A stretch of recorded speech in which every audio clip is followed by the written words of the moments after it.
welcome to the #1 5-star rated show for the first steps into entrepreneurship. Don't forget to subscribe for the latest episodes. Enjoy. You're listening to WERALP Arlington 96.7 FM. Disclaimer. Please seek the advice of a financial or legal professional in any and all business ventures. This show does not constitute financial or legal advice. And now, the show that helps you go from wannapreneur to entrepreneur. The Swift Kick Show with Timothy D. Craggett. Entrepreneurial tips and advice with a kick. Here's Tim.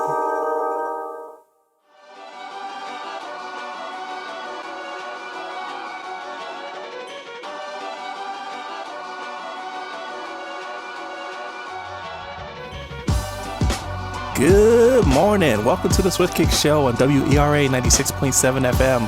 I am Timothy D. Craigett, and today is November 17, 2016. Let's go to the first kick. So, licensing seems to be this magical thing that just came out of the ether, and it's only something that the big boys can do. People like Marvel or Disney or Warner Brothers or anything like that, where they can get their intellectual properties, their ideas, and slap it onto some plastic figure. I know I got a Spider-Man action figure around here somewhere, but the reality is we as budding entrepreneurs, we actually can do this ourselves. We can actually come up with an idea and we can license it. And that is a business model that has been working around forever. And I'm happy to say that we're going to actually dive into the world of licensing. So if you've ever had that grand idea and you thought, hey, I can get that made, I can turn that into a business. Well, this is probably the show that you really needed to listen to, because ideas come from everywhere. And sometimes they are $1 million ideas. We end up seeing so many people say, dag, they just took my idea. Well, once you thought it's kind of out there. But what I want to say is, in this episode, in this show that we're doing today, you're going to learn what it actually takes. So sit tight, quick break. You're listening to The Swift Kick Show. Did you know this is only the beginning? There's always more show just for you. We have exclusive interviews and bonus content to help you on your journey into entrepreneurship. Go to www.swiftkickshow.com to learn more.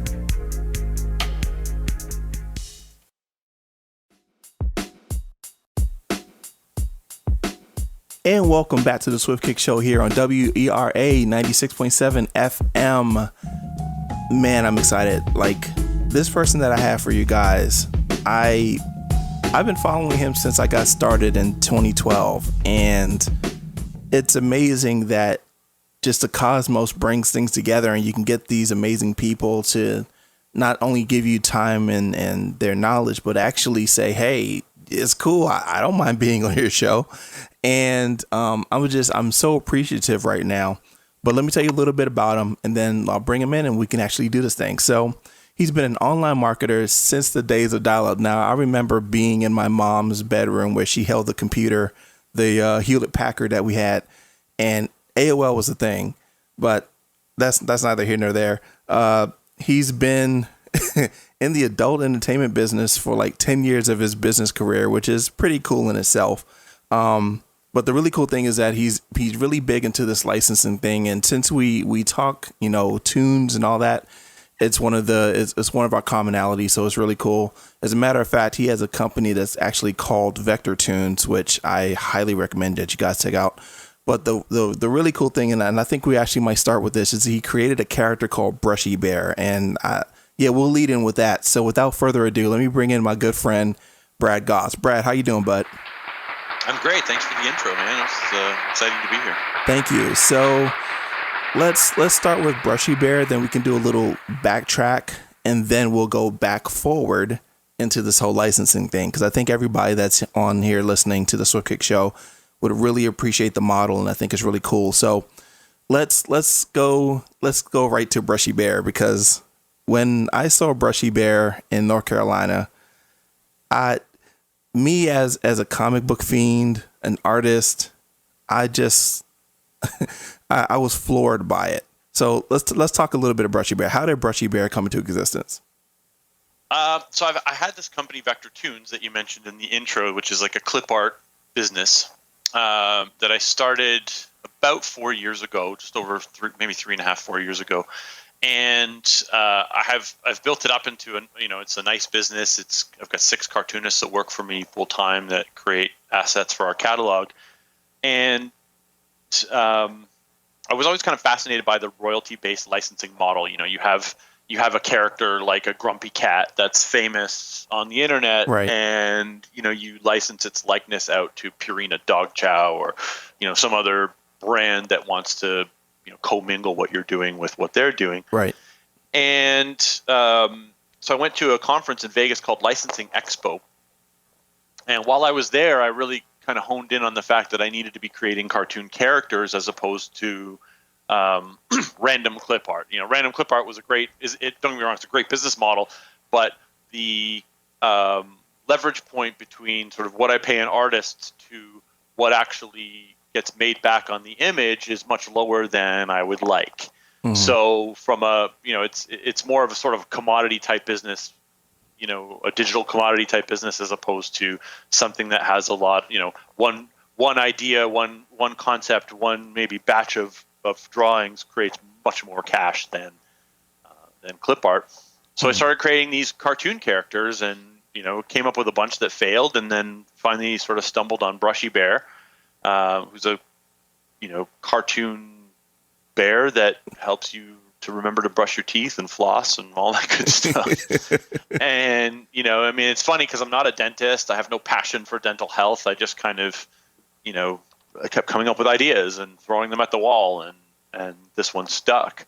So I ran with it, and I wish I had a better story for my dad died of bad dental health, and I had to recover from that, and as a part of trying to help other people, I created this little bear. I wish I had a better story. I just want to make some money. So, I went to Vegas, and I think but that's the truth, right? It's just it was that simple. It was this one didn't work. This one didn't work. This one worked. It's so cool. 'Cause I'll just tell all of you that are listening, look up Brushy Bear on the internet, and you'll see the amazement that just floored me when I was there, because it's not even really the concept of the character. It's the concept of the character in space. So seeing what the character does, the emotion that it invokes with the character, I as an artist love it because it's great humor. It's one of those types of things where you can kind of see multi-layers to something that's just a flat 2D image. And that's the thing that really grabbed me. But the thing that really grabbed me more than that was actually that it's a business model. And that's what I wanted to kind of share with you guys with Brad, because this whole thing of licensing was incredibly intriguing. And let's jump into the how did I move into licensing thing, because I think that's going to be the really big value here. So you have this clip art company.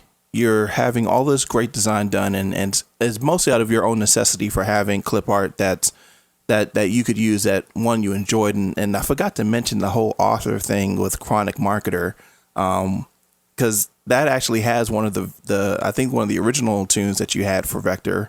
What was the motivating factor that moved you into licensing, and how did you pair art to licensing? So motivating factor to move me into licensing is laziness. I mean, as far as business models go, it's the cushy, put your feet up, watch the checks come in kind of a thing. I mean, obviously you got to work your tail off to get there. Yeah. But once you do it, the companies that you partner with sort of take over and generate revenue for you on a monthly basis or whatever basis. So that was the motivation, was to just come up with something that was low energy, low effort, high return. Again, wish I had a better story, but I don't. This is the truth. and so that's what motivated me. What was the other question? The other question was how did you make the connection between your art, which was your clip art collection, your library of clip art, and pairing it into the licensing deal type of business? Well, I've always been involved, I guess, on some level in licensing. Like even when I was in the adult entertainment business, we used to go to studios. I remember, when it was dial-up, we went to these studios that had VHS tapes and said, "We want to license the web rights to your VHS tapes," and they laughed at us. They were like, "Sure, here, give you the rights for like 10 times retail on these things." So they were like $20 VHS tapes. So we'd give them $200, and they'd give us the rights, not exclusive, but they'd give us the rights to digitize them and stream them on the web. Oh. And so it's always been a part of my business, but I was usually the guy buying the license rights to things. And so it's always been something that I've liked, the idea of owning this piece of content that I can sell multiple copies of, to other people who need it. So it's always kind of been something that ever since day one that I've been involved in, but I was on the other side of the financial transaction at that point. And so I've always liked it as a model. And if you look at, there's a lot of like celebrity image licensing agencies or like Getty Image, they do a lot of stock photography, but they also do a lot of editorial news type photography and footage. And right. It's always been an attractive business model to me. So it's something that I've always wanted to be a part of. And I just think that, from a business perspective, it's just a simple model. You own something, you create it once, you sell it as many times as you can over your life. And, there's value there. And I've always been a consumer of comic books, clip art, anything cartoon related. I've always used it in my marketing, even in the adult entertainment space. I've always kind of had a passion for that side of marketing, right? Making it fun and easy to follow, and so it's eventually these two things intersected, and I was like, I should be in the cartoon licensing space. Now, one question I want to do before we go to break is, when you look at the whole space of mixing the world of cartoon and business, where do you find that thin line between being artistically inspired and commercially viable? That's a tough question. I mean, for me, I guess the motivation's always been different. I would say I'm more businessman than artist. I'm not an artist. I don't draw. I can't draw. Mm-hmm. I have ideas, I have creative ideas, but the motivation has always been financial for me. So it's easy for me to have that. Like, it's not a balance issue for me. The balance has always been money. I mean, obviously there's, I'm not going to sell out and partner with a tobacco company or, you know what I mean? But at the same time, it's like, it's really just all about the cash. So, I do what I do for money. So it's easy to balance the two. That makes sense. Now, with that, we'll go ahead and take us a really quick break. You are listening to the Swift Kick Show here on WERA 96.7 FM. The conversation doesn't end here. We'd love to hear from you so we can better provide you more great content and some fun stuff. To learn more, go to www.facebook.com/Swift Kick Show. Look forward to being friends. Welcome back to the Swift Kick Show here on WERA. Again, my name is Timothy D. Craigat, and I do have my super awesome, artistically inspired guest, Brad Goss, here. And we're going to talk a little bit more about licensing, because this is what the whole thing is about. Now, you mentioned this conference, Licensing Expo. Tell us a little bit about it. It's the conference. If you just Google Licensing Expo, you'll see, all kinds of info about it. But it's the conference for people who are for manufacturers who want to license images or characters or brands to their products. And most people don't realize that everything's a licensing deal. So when you walk into Target or Walmart and you see the Jamie Oliver pots and pans set. Jamie Oliver isn't making the pots and pans. He didn't, open a factory. Some company came to him and said, "Hey, we've got a really nice stainless steel pots and pans set. We'd like to put your face on the box, and we'll give you 20% of the retail sales." And that's how those deals are. That's how those deals are done. Everything you see with a character on it, some Bugs Bunny product or Disney or whatever the case may be. Disney isn't manufacturing products; they're partnering with manufacturers and leasing out the rights to their imagery. And usually, those deals are done through some type of licensing agent or a lawyer that does, that specializes in licensing. And if you go to Licensing Expo, that's where the Cartoon Network and Hasbro and Disney and movie studios, like every major outlet that offers branding and licensing is there. That's where a lot of the money's made. Star Wars is a great movie, and you hear, it does these huge numbers in the box office, and that's great. But really, the real money's made in the licensing, in the characters and the breakfast cereals and the lunch boxes and all of that kind of stuff. That's where all the money's made. And so you go to Licensing Expo, and it's like, I don't know.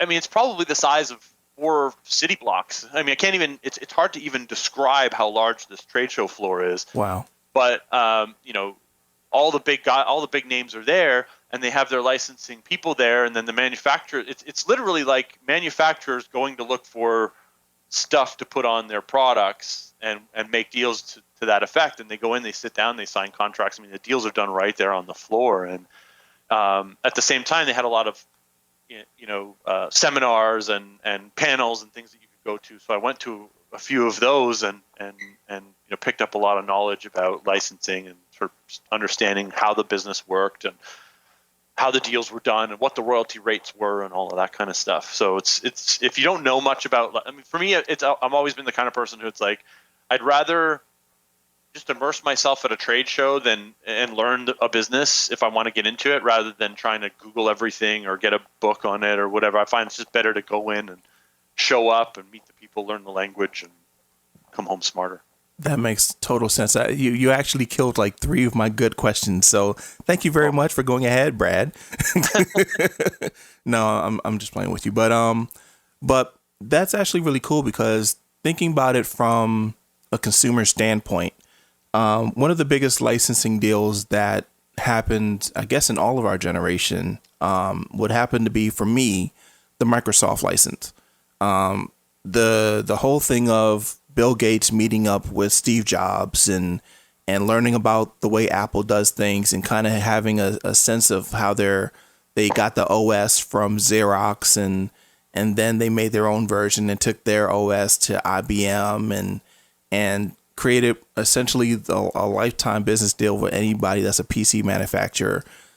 That was something that seemed a little bit far-fetched for the common person, but what you just described was totally doable, going to a conference and actually just learning the world that is in licensing, and that's pretty cool. So how long did it take for you to move from idea to a deal inked? About a year and a half, and mainly because the majority of the time was spent throwing ideas at the wall, coming up with characters that didn't quite make it. Mm-hmm. The motivation was, or the inspiration, I guess, was Grumpy Cat. Grumpy Cat was at Licensing Expo. I actually got a picture with the actual Grumpy Cat. They had a booth there, and they were doing licensing deals left, right, and center. Every pet food, pet toy, pet cookie manufacturer was coming to them saying, "Hey, we want to create a Grumpy Cat branded product and pay you for the privilege." And to me, that was like the easiest model to look at, because here's a person whose friend took a picture of their cat, put it up on the internet, it became a meme, and everybody's like, "Oh, Grumpy Cat doesn't make any money." No, Grumpy Cat makes millions. Yeah. For its owner. Yeah. And that was kind of eye opening for me. It was like, oh, this meme I see all over the internet is actually licensing the likeness to corporate, and and making some money. So that was kind of the inspiration behind it all. And so I came up with a few cartoon characters that I thought might fit a similar mold. And I think I went through, I don't know, 4 or 5 of them that failed, and then Brushy Bear was born. And because I had gone through, and this is a tough lesson, but I had to learn it the hard way.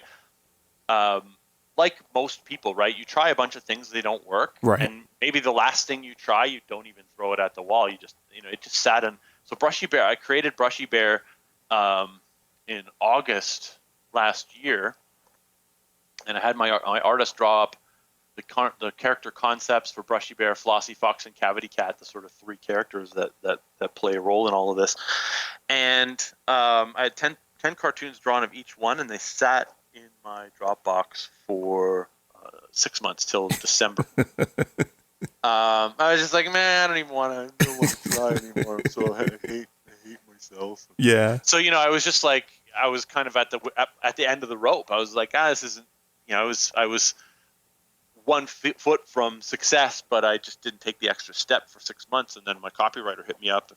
It was December. He wasn't getting a lot of work, and he said, hey, I'll do anything you need me to do. Like, it doesn't have to be sales copy. I could do whatever. I'll write your emails. I'll write fiction. I was like, fiction?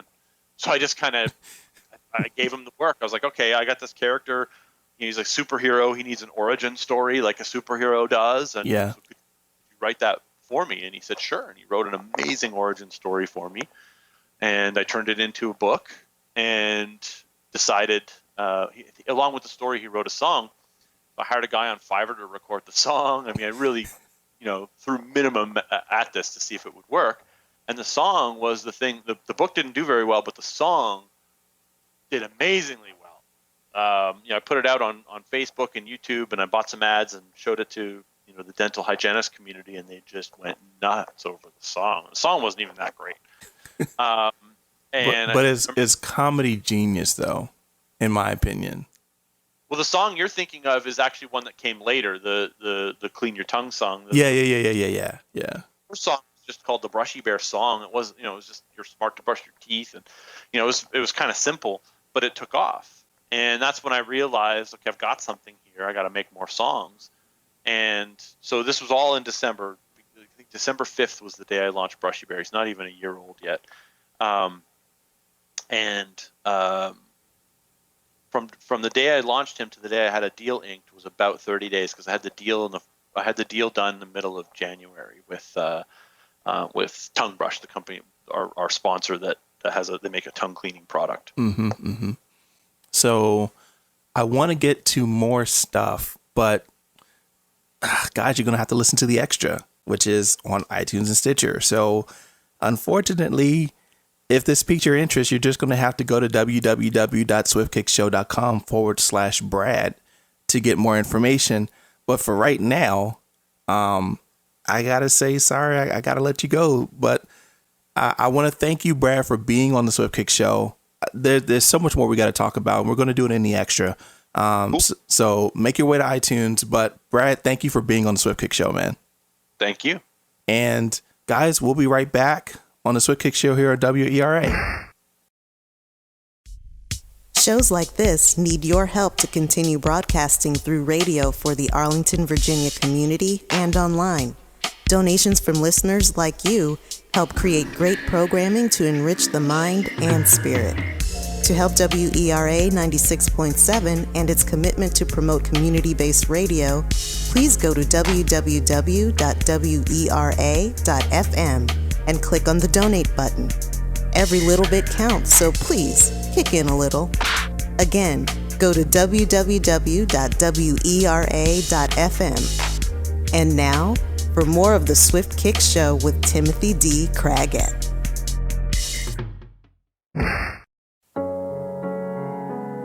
Welcome back to the Swift Kick Show. This is the last kick of the day.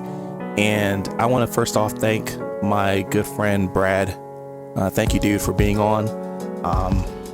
This has been cool.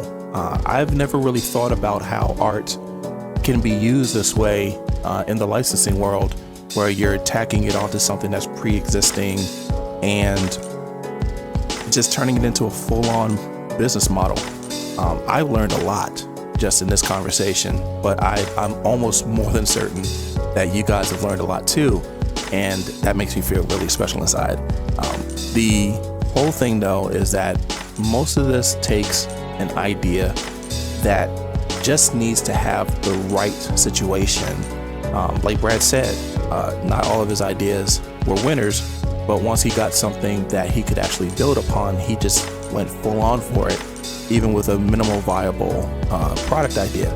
So what that tells us is that all we need is to keep pushing and trying to where we can go and sign on that dotted line. The conference is a really, really big help, knowing that there's some place where we can actually sit and immerse ourselves into this world of licensing. And so I think that you can go out there and create something massive and just explode if licensing makes sense to you. So don't forget www.swiftkickshow.com/Brad. I will see you guys next week. You've been listening to The Swift Kick Show with Timothy D. Craggett. For more information and bonus content, go to www.swiftkickshow.com. Tune in next week for another kick.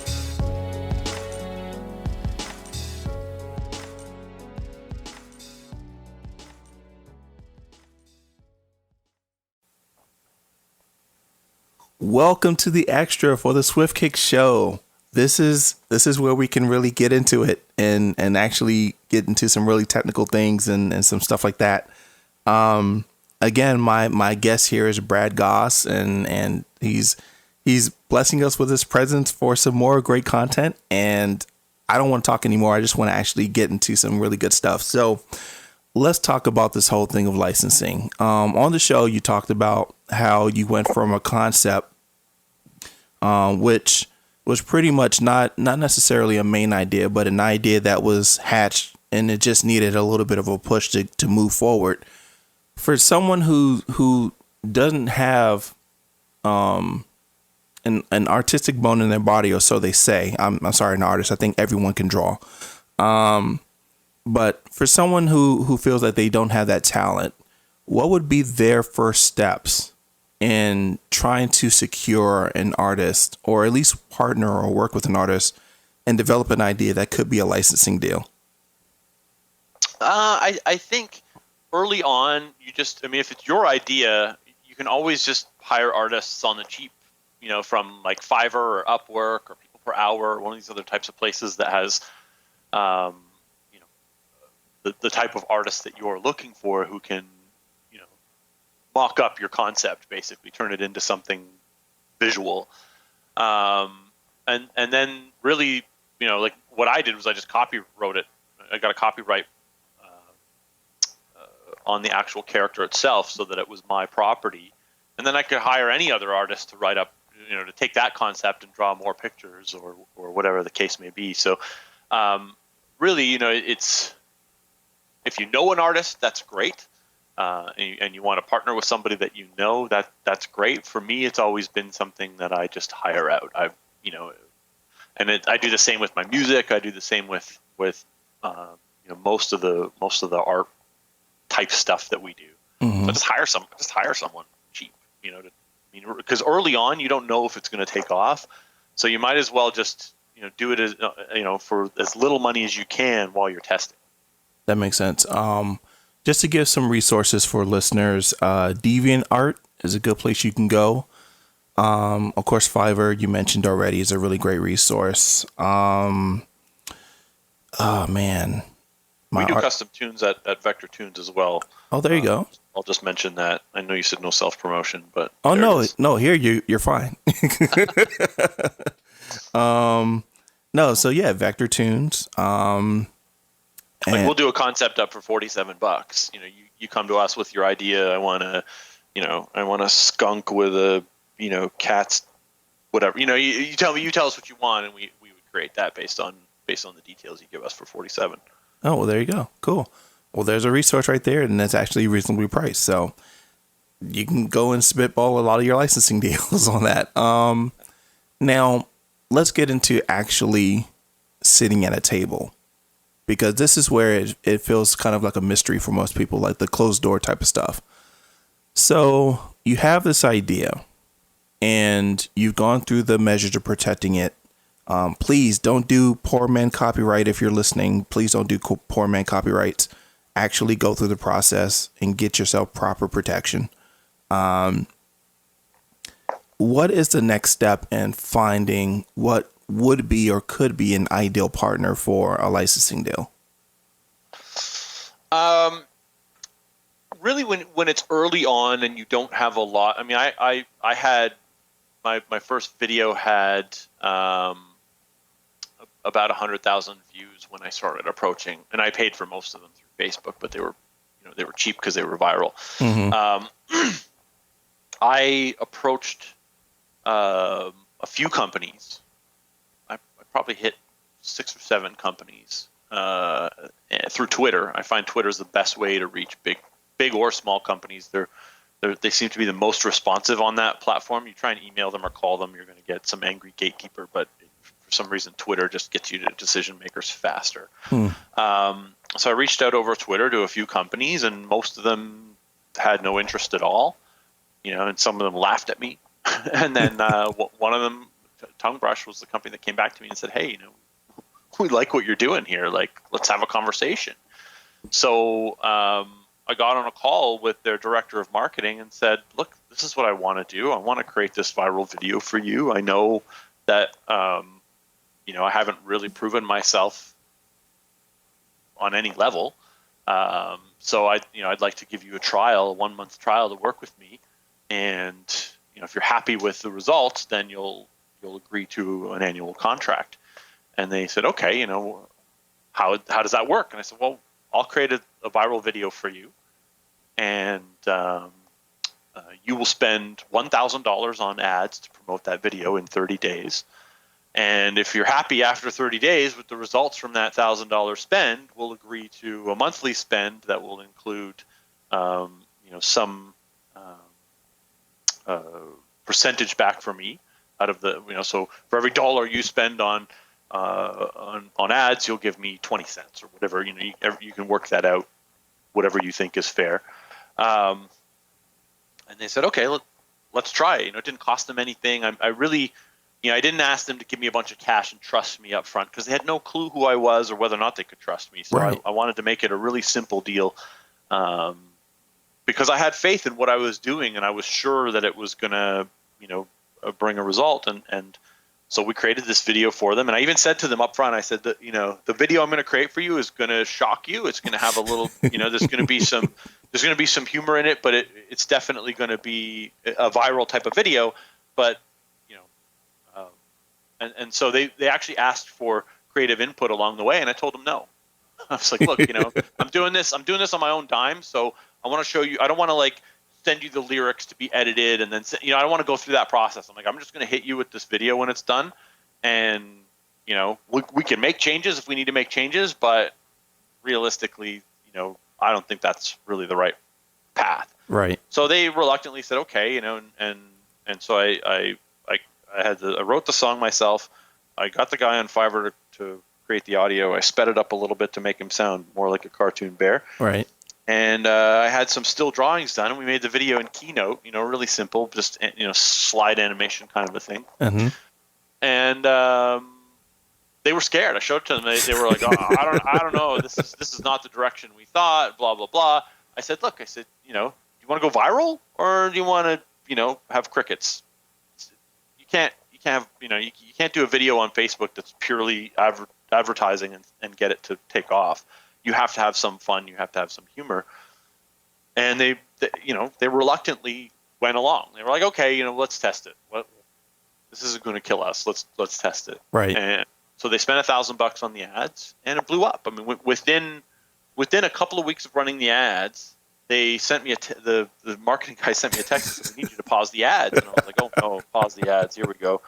I said, what's wrong? And he said, we sold out of Amazon.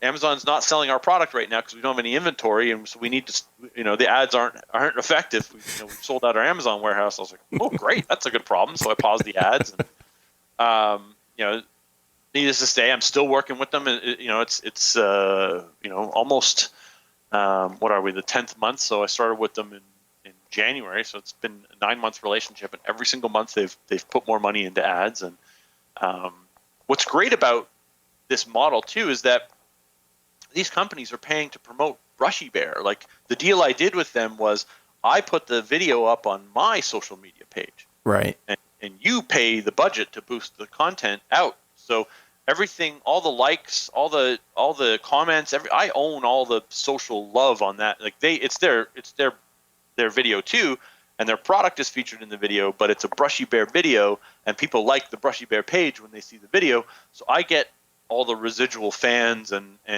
popularity. So they're paying to promote their brand, but they're also paying to promote Brushy Bear, which is kind of nice. Right.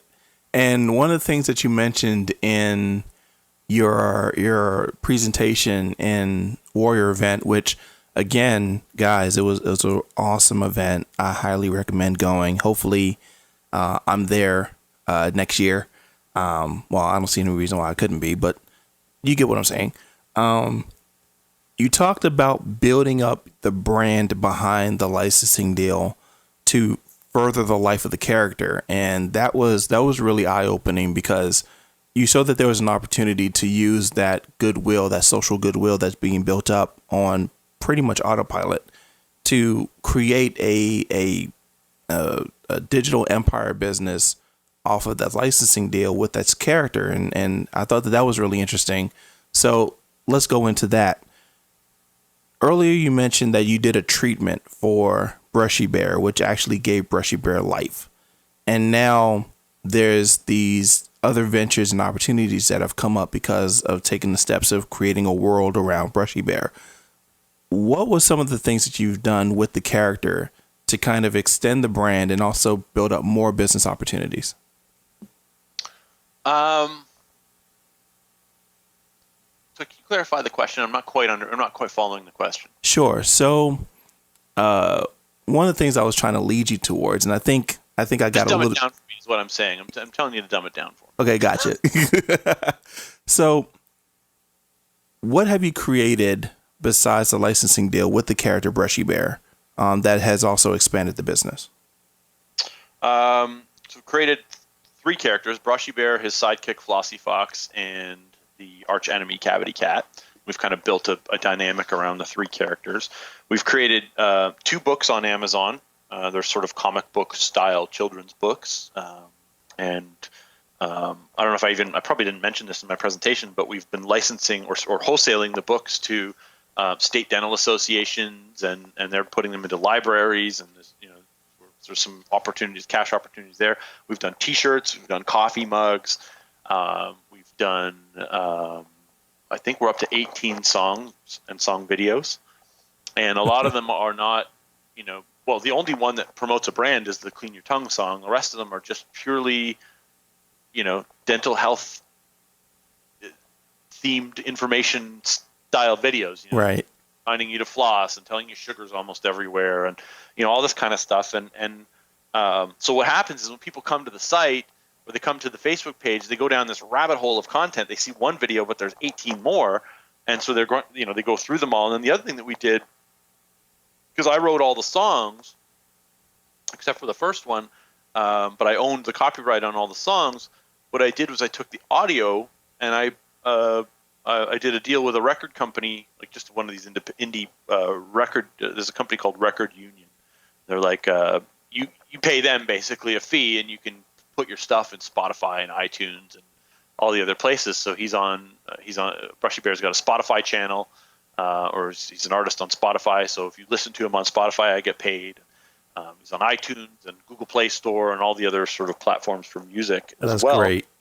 And then just this week, we actually launched sticker packs for the iTunes iMessage. If you're using iOS 10 on your Apple device, you can download Brushy Bear stickers to send back and forth. And those are free, really just to promote the brand. But what I've done is I made the Brushy Bear stickers free, and then I've got a Flossy Fox Cavity Cat sticker collection that I'm going to charge 99 cents for. And just expanding on that so everyone can kind of get the gravity of it. The whole thing of tapping into the market for iOS, everybody that has an iOS device, whether it's iPod, iPad, iPhone, they have access to the sticker pack, which selling it at 99 cents to this marketplace, it actually can explode pretty quickly. So that's actually a really, really cool idea. How did you come up with all this?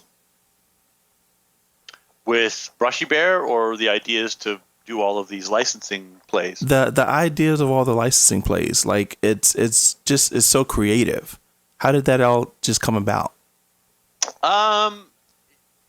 It was done in small stages. It wasn't some grand plan that I mapped out on a whiteboard, a year ago or something, where it was like, I gotta go this way and this way and this way. It's all just kind of been flying by the seat of my pants and operating in the moment. A lot of the ideas that I had didn't work out or didn't play out, but then, sometimes it's as simple as, a podcast that I listened to, posted on Facebook. Now we're on Spotify. And I remember thinking, well, how did he get his podcast on Spotify? And so I just Googled how to get on Spotify, and boom, it's like 2 days later, I had my stuff on Spotify. It's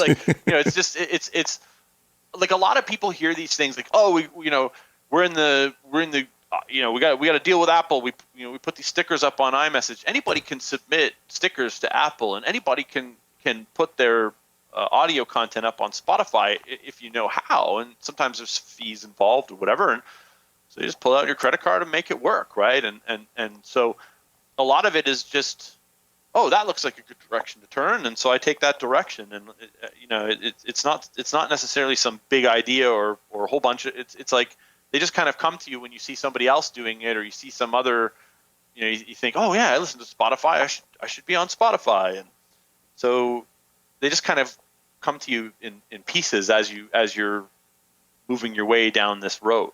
Right. And that's pretty much like the entrepreneurial journey for most. It's a matter of inspiration and sometimes just going for it and just doing it. I take it that's where you kind of move with all this, right? Yeah, I mean, I'm not a planner or a big timeline thinker. Like, I don't have, financially I have 5-year and 10-year and 20-year plans, but like business wise, I really don't have plans beyond 2 weeks. Like, it's really kind of, I operate in the now, and I try a lot of things, and a lot of them don't work out. Like, we could spend another day talking about all the people who told me no and all the stuff that didn't happen that I tried. Right. So these few successes, these few things that you hear, are a product of a whole lot more ideas that just didn't work. I'm glad you said that. It kind of gives a full body view to how this life is as an online entrepreneur and in a digital space and all. It is a lot of throw it on the wall and see if it sticks. And I'm glad that you acknowledged that. One thing I want to say before I let you go, and this is kind of a me to you thing, not necessarily the audience thing.